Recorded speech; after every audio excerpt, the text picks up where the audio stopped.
Hello friends, welcome to my YouTube channel last minute तैयारी by Niku Sharma. और हम अपनी 12th बायोलॉजी की प्लेलिस्ट में नेक्स्ट वीडियो डिस्कस करने जा रहे हैं चैप्टर 4 की, which is about the contraception method. So contraceptive method reproductive health chapter का एक सब टॉपिक है। मेथड ऑफ कॉन्ट्रासेप्शन, इसमें हम डिफरेंट डिफरेंट टाइप के पढ़ेंगे।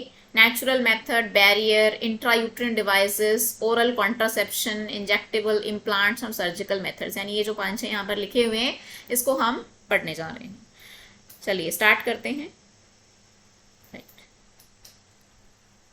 सबसे पहले हम बात करते हैं about the natural method. Natural नाम से पता है, नेचुरल मेथड हम हर एक मेथड के पीछे की फिजियोलॉजी पढ़ेंगे, कैसे काम करता है, मेथड ऑफ एक्शन क्या है और उसमें होता क्या है।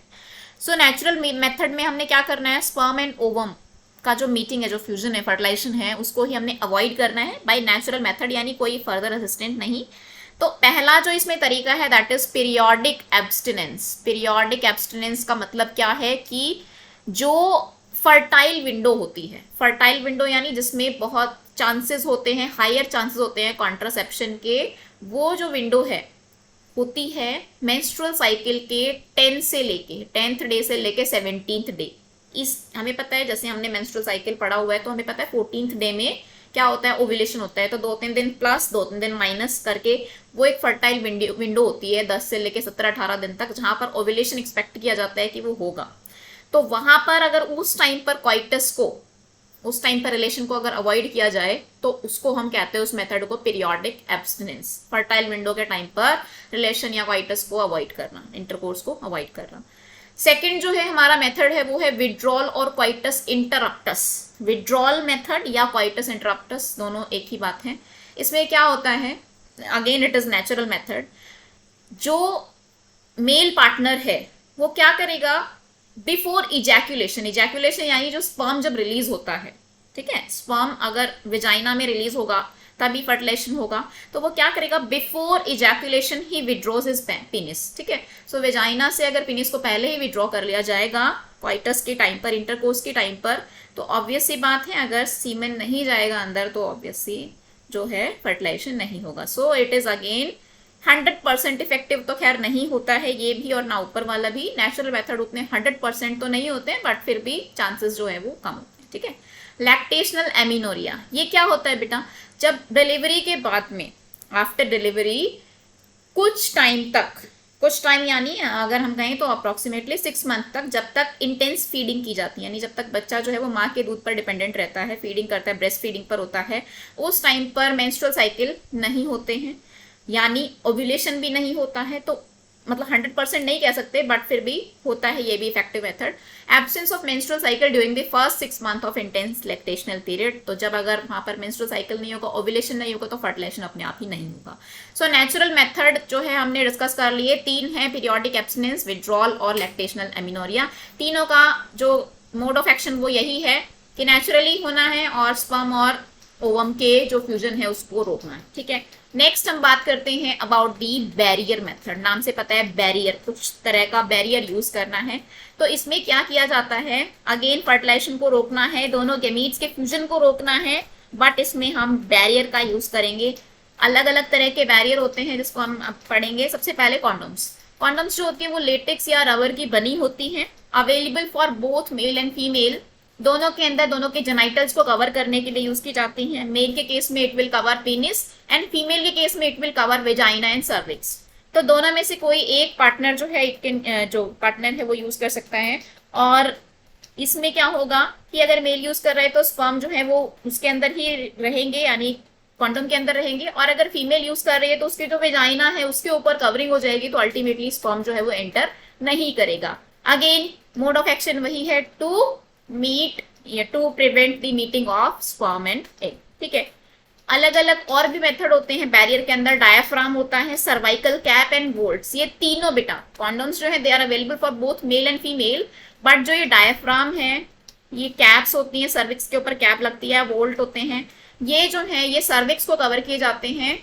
कब, पूरे टाइम नहीं, ड्यूरिंग द क्वाइटस यानी इंटरकोर्स के टाइम पर इसको यूज किया जाता है। और ये जो है बैरियर मेथड होते हैं, जेनाइटल को कवर करेंगे और again it will stop the meeting of sperm and egg. ठीक है, चलिए आगे हम बात करते हैं। तो ये हो गए हमारे बैरियर मेथड में। अब बैरियर मेथड यहाँ पर फोटोग्राफ दिए हुए हैं। जो फर्स्ट फोटोग्राफ है that is the condom for male, second वाली जो है दैट इज फॉर फीमेल, और जो नीचे है ये अभी हम नहीं डिस्कस करेंगे, it is for the IUD. ठीक है, एडवांटेज क्या है बैरियर मेथड की? देखो बहुत कुछ एडवांटेज है। अकेला एक तो ये मेथड है ना जो कि किससे बचाता है, सेक्सुअली ट्रांसमिटेड डिजीज से, क्योंकि जो भी फ्लूड है, बॉडी का फ्लूड है, सीमेन है, वो कांटेक्ट में नहीं आएगा। तो सेक्सुअली ट्रांसमिटेड डिजीज से अगर कोई मेथड बचाता है ना तो वो हमारे बैरियर मेथड ही बचाते हैं। ठीक है, बाकी तो कॉन्ट्रासेप्शन के मेथड हैं लेकिन उनसे एसटीडी से नहीं बचा जा सकता। बहुत अच्छी एडवांटेज है ये, और 10th क्लास में क्वेश्चन भी बहुत बार पूछा जाता है। डिस्पोजेबल है यानी वन टाइम यूज होते हैं, एक बार यूज करने के बाद ये फेंक देने होते हैं, डिस्पोज कर देने होते हैं। सेल्फ इंसर्टेड है यानी हमें किसी प्रोफेशनल की जरूरत नहीं करेगी, यूजर फ्रेंडली होता है, अपने आप इंसान इसको यूज कर सकता है। ठीक है, कुछ कुछ रीयूजेबल होते हैं बट बाकी बहुत सारे जो होते हैं वो नॉन रीयूजेबल होते हैं। ठीक है, जैसे कॉन्डम है वो एक ही बार वन टाइम यूज होती है तो उसको बार बार नहीं यूज करना होता। हाँ, इसमें होता क्या है, काम कैसे करते हैं, तो लिखा हुआ है प्रिवेंट कॉन्सेप्शन ऑफ कॉन्सेप्शन, कैसे कंसेप्शन ब्लॉक करना है, by blocking entry of sperm through cervix, दोनों की एंट्री को रोकना है। तो ये हमारा सेकंड मेथड हो गया। फर्स्ट मेथड था हमारा नेचुरल, सेकंड मेथड हो गया हमारा बैरियर मेथड।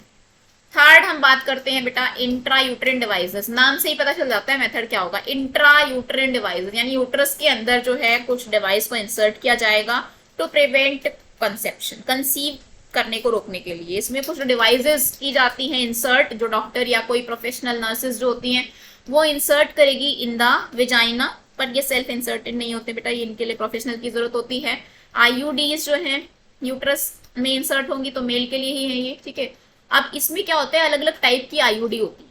ठीक है, तो कुछ 2-3 टाइप की आईयूडी होती है, अपनी एनसीईआरटी में 3 तरह के बताए हुए हैं। एक तो बिना किसी मेडिकेशन वाली, नॉन मेडिकेटेड, एक होती है जो कॉपर के आयन रिलीज करती है। ठीक है, कॉपर आयन रिलीज करने वाली, और एक होती है जो हार्मोन रिलीज करती है। तो बेसिकली 3 तरह की डिस्कस की हुई है। तो पहले जो हमारे नाम लिखे हुए हैं ना, CU7, CU क्या है, copper, copper 7, copper T and multi load 375, ये तीनों ही है ना बेटा ये कॉपर आयन रिलीजिंग आईयूडी है।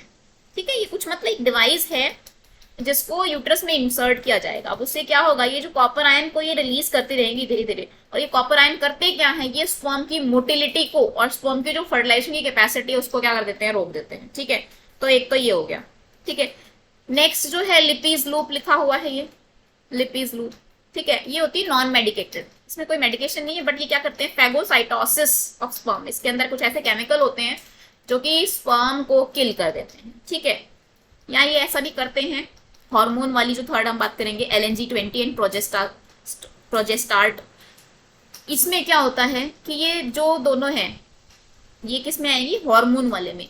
ये क्या करेंगे, यूट्रस को इस तरीके से हार्मोन रिलीज करते रहेंगे, तो जो फीमेल का जो सर्विक्स की जो म्यूकस है बेटा उसको भी क्या करेंगी, कुछ इस तरह से बना देंगे कि वहां पर स्पर्म एंटर नहीं करेगा, ब्लॉक कर देंगे वहां पर ही। यानी और अगर मान लो तुम, वैसे भी हमें पता है अगर यूट्रस के अंदर ऑलरेडी कुछ चीज है, इम्प्लांट है, अगर ये यूट्रस और इसके अंदर ऑलरेडी एक कोई रखा हुआ है डिवाइस, तो वहां पर इम्प्लांटेशन वैसे ही नहीं होगा। ठीक है, तो ये तीनों ही काम ऐसे ही करते हैं भाई। इम्प्लांटेशन के लिए तो यूट्रस हो ही गया, उसके साथ साथ कोई कोई ऐसी होती है जो स्पर्मिडाइसाइडल क्रीम के साथ होती है, जेली जिसके ऊपर होती है कि ये स्पर्म को क्या करते हैं, किल करती हैं। कॉपर आयन जो रिलीज करेगी वो स्पर्म की गति को, उसकी मोटिलिटी को ही रोक देगी। कोई होती है जो फीमेल की जो सर्विक्स के अंदर म्यूकस होती है, उस म्यूकस की जो टेक्सचर या म्यूकस का जो नेचर क्वालिटी है वो भी क्या कर देती है, डिफरेंट कर देती है। तो ये सारा काम क्या है, इंट्रायूट्राइन डिवाइसेस का। यही होता है कि इम्प्लांटेशन ना हो बेटा, यहाँ पर तो स्पर्म जाएगा अंदर, ठीक है, बट इम्प्लांट नहीं होगा, यानी जाकर अटैच नहीं होगा यूट्रस के अंदर, क्योंकि ऑलरेडी वहां पर एक डिवाइस जो है वो रखी हुई है। ठीक है, इम्प्लांट। फोर्थ है हमारी ओरल पिल्स, जो कि मुंह से खाने वाली दवाइयां होती हैं, पिल्स होती हैं, बहुत ऐड भी हम देखते हैं। ठीक है, तो ये पिल्स जो होती हैं इनका काम करने का तरीका क्या होता है, बेसिकली अभी हम बात करते हैं कौन कौन सी पिल है। यहाँ पर जो फोटोग्राफ दी हुई है सहेली, सहेली एक ये पिल है, ऑरल पिल, जो कि इंडिया में बनाई हुई है CDRI, central drug research institute Lucknow, ये अपने इंडिया की ही डिस्कवरी है CDRI, और कोई स्टेरॉइड नहीं है, नॉन स्टेरॉइड प्रिवेंशन, ये नॉन स्टेरॉइडल वो है जो कि प्रेगनेंसी को प्रिवेंट करती है। और ये जो सहेली है रोज नहीं खानी पड़ती है दवाई, 1 वीक वाली दवाई होती है ये। बाकी कुछ दवाइयाँ होती है जिसको हम रोज खाते हैं, यानी जैसे मेंस्ट्रुएशन का फर्स्ट डे है उससे स्टार्ट करना अप टू 21 डेज तक वो रोज की एक दवाई खानी है एट द सेम टाइम। और उसके बाद 7 डेज का गैप देना है। उस 7 डेज के अंदर क्या होगा, पीरियड्स हो जाते हैं एंड देन अगेन उसको स्टार्ट करना है। और ये खानी कब तक है, जब तक कि कोई फीमेल जो है वो प्रेगनेंसी नहीं जाती है। ठीक है, तो ये हो गई जो डेली वाली होती हैं, इफेक्टिव होती हैं। थोड़ा बहुत साइड इफेक्ट होते हैं, देखो दवाइयों के बहुत सारे मेथड्स के, इस बहुत सारी दवाइयों के कुछ कुछ साइड इफेक्ट होते हैं, बट फिर भी यूज की जाती हैं। और कुछ होती हैं जो डेली खानी होती है, कुछ होती है जो वंस अ वीक खानी होती हैं। इसके अलावा कुछ प्रोजेस्टेरोन की और एस्ट्रोजन के इम्प्लांट्स होते हैं जो स्किन के अंदर इंसर्ट किए जाते हैं। ठीक है, कुछ इम्प्लांट्स होते हैं जो कि धीरे धीरे ये केमिकल रिलीज करते रहेंगे, जो कि ओव्यूलेशन को रोकते हैं। ओव्यूलेशन रुकेगा तो अपने आप ही फर्टिलाइजेशन जो है, एग नहीं बनेगा तो फर्टिलाइजेशन वैसे ही नहीं होगा। ठीक है, पीरियड इसमें होंगे बेटा, पीरियड होंगे लेकिन एग नहीं बनेगा। ठीक है, ओव्यूलेशन को रोका जाएगा इनसे। ये इम्प्लांट की फोटो दिखाई। और जो लास्ट मेथड है वो है सर्जिकल मेथड। सर्जिकल मेथड को हम कहते हैं ये परमानेंट मेथड है, सर्जरी करनी है, स्टरलाइजेशन मेथड भी कहा जाता है। इसमें होगा क्या, अभी कोई चाहता है कि अब और हमें प्रेगनेंसी अभी हम चाहिए ही नहीं और बच्चे हमें चाहिए ही नहीं, टर्मिनेट करना है, मतलब आगे भी नहीं हो सकती कभी, ये परमानेंट मेथड भी है एक तो इसमें हमने 10th क्लास में भी पढ़ा हुआ है सर्जिकल मेथड। इसमें क्या होता है, मेल और फीमेल के अंदर जो भी डक्ट होती है जो कि गैमीट्स को लेकर जाएगी, उस डक्ट को कट किया जाता है। अगर हम मेल में बात करें बेटा, मेल का हम रिप्रोडक्टिव सिस्टम ऑलरेडी पढ़ चुके हैं, तो ये वासा डिफरेंस होती है ना, यहाँ से जो स्पर्म को लेकर जाती है। ठीक है, इस वासा डिफरेंस को दोनों साइड से क्या किया जाएगा, कट कर दिया जाएगा और दोनों साइड से उसको टाई कर दिया जाएगा, वासा डिफरेंस को कट एंड टाई। अब क्या होगा, इसमें घबराने की कोई बात नहीं होती। कुछ कुछ बच्चों का डाउट रहता है, अच्छा क्या इसमें स्पर्म ही नहीं बनेंगे, ऐसा नहीं होता, सारी चीजें होंगी। स्पर्म यहाँ पर बनेंगे लेकिन यहाँ से यहाँ तक जाएंगे लेकिन आगे नहीं जाएंगे, यानी ट्रांसफर नहीं होगा, स्पर्म बनेंगे। ठीक है बेटा, तो ऐसा ही होता है फीमेल के केस में, वहां पर वासेक्टोमी कहा जाती है, वास डिफरेंस को कट किया गया है। फीमेल के केस में ट्यूबेक्टोमी, क्योंकि किसको कट किया गया है, फेलोपियन ट्यूब को। ठीक है, फेलोपियन ट्यूब को या ओविडक्ट को किया जाएगा कट, और उसको कट करके वही सिमिलर दोनों साइड से टाई कर दिया जाएगा। ये देखो कट करके टाई कर दिया है। इसमें भी बेटा एग होंगे, ओव्यूलेशन होगा, बनेगा, मेंस्ट्रुएशन होगा, सब कुछ होगा, सिर्फ क्या नहीं होगा, फर्टिलाइजेशन नहीं होगा, क्योंकि एग का ट्रांसफर नहीं होगा। फर्टिलाइजेशन फेलोपियन ट्यूब में होता है ना, यहाँ पर आकर यहाँ पर मान लो फर्टिलाइजेशन हो गया, फर्टिलाइजेशन से ये इम्प्लांट यहाँ तक तो आएगा ही नहीं ना, यहाँ पे यही रह जाएगा, तो खत्म हो जाएगा। ठीक है, तो ये हमारा हो गया लास्ट वाला मेथड जिसको हम कहते हैं परमानेंट मेथड। बाकी तो सब टेम्परेरी है, जब तक यूज करना चाहते हैं तब तक यूज करें, उसके बाद नहीं यूज करना चाहते तो यूज को रोक दें हम। बट ये वाला जो मेथड है ये थोड़ा सा परमानेंट होता है, इसको वापस से ऑपरेशन को दोबारा से ऊपर के रिवर्स करना थोड़ा सा इरिवर्सिबल होता है, हो जाता है। ठीक है, साइड इफेक्ट जो है बहुत सारे होते हैं, साइड इफेक्ट कंसल्टेशन से लेना चाहिए, कुछ लोगों को कोई सूट करता है, कुछ लोगों को कोई सूट करता है। सो हम डॉक्टर्स की कंसल्टेशन से अपने लिए जो भी बेस्ट कॉन्ट्रासेप्टिव मेथड उसको हम सिलेक्ट कर सकते हैं। हाँ भाई, थोड़े बहुत तो साइड इफेक्ट होते ही हैं, जैसे जो भी आईओडीज वगैरह हैं ये बॉडी की फिजियोलॉजी को चेंज कर रही हैं, तो उससे कुछ कुछ जैसे घबराहट होना या जो मेंस्ट्रुएशन के टाइम पर ओवर ब्लीडिंग होना या मेंस्ट्रुअल साइकिल जो होते हैं उनमें थोड़ा सा चेंजेस आ जाना, ये सब कुछ हमारे साइड इफेक्ट होते हैं। बट फिर भी हम मतलब सिम्टम्स तो आएंगे, साइड इफेक्ट होंगे, लेकिन फिर भी इनकी इफेक्टिवनेस जो है और पॉपुलेशन को रोकने के लिए जो इनकी जरूरत है वो हम उसको इग्नोर नहीं कर सकते। तो ये हमारे कॉन्ट्रासेप्शन मेथड थे। अगेन बहुत इंपॉर्टेंट टॉपिक है क्योंकि ये सारे ही मेथड से क्वेश्चन आता है, तो हमें ये सारे मेथड ऑलरेडी हमने डिस्कस कर लिए। अब एक और टॉपिक हम इसी वीडियो में जो है वो देखेंगे, MTP medical termination of pregnancy क्या होती है। देखिए, MTP medical termination of pregnancy या अबॉर्शन, एक तो अबॉर्शन होता है जो खुद हो जाता है बेटा, मतलब इंसान ना चाहते हुए भी वो बेबी अबॉर्ट हो जाता है किसी कारण की वजह से। एक होता है इंड्यूस्ड, खुद करवाना है अबॉर्शन।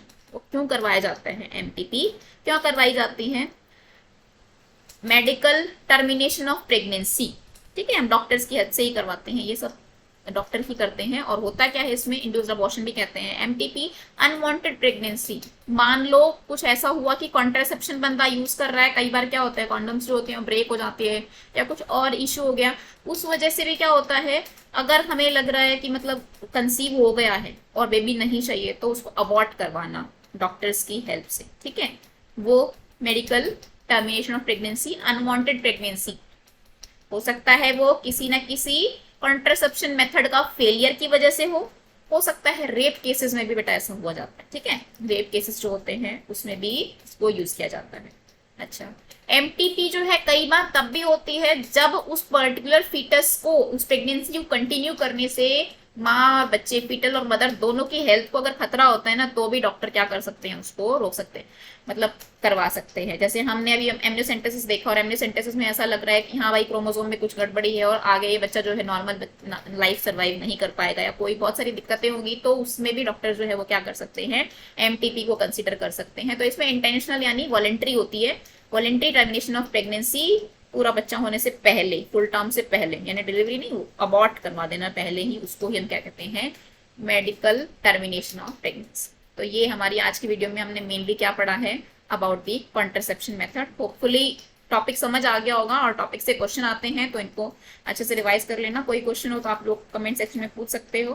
बाकी अगर वीडियो अगर आपको अच्छी लगी है तो इसे लाइक कीजिए, और जितना ज़्यादा लोगों में हो सके उसको शेयर कीजिए। हमारे चैनल को सब्सक्राइब कीजिए। Thank you so much.